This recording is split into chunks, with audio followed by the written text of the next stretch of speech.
Okay, so when I was in undergrad, I hated learning like really fine-grained, detailed, specific events in social science. It drove me nuts. It's part of the reason that my hair, my beard, all of this stuff is popping out. It's so crazy now. But we're going to talk about one of the oldest and most political issues, which is water. Water, something that a lot of us take for granted. And yet, last year alone, 35 million people, so 35 million people were displaced from water related resource crises. And so, in some sense, it's weird to say climate alarmism when there's 35 million people who were displaced and 2 billion people without water security. And at the same time, you have to ask if talking about the climate and talking about water itself is what solves the problem of water. But here's how far back this goes. And this is one of the ways to sort of contextualize what people mean when we talk about resource crisis in the present day.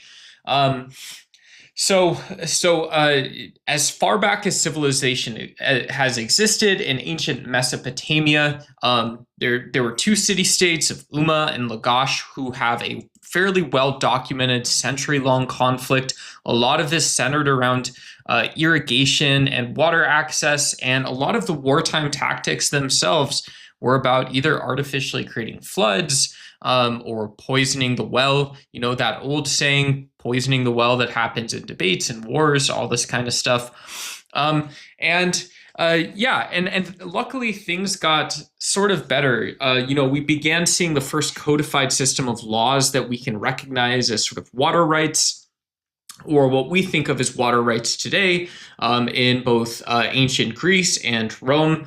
But even into the Americas, when you think of localities fighting over water, that same paradigm that existed in the ancient Holy Roman Empire and across Greece existed in the United States, right in California.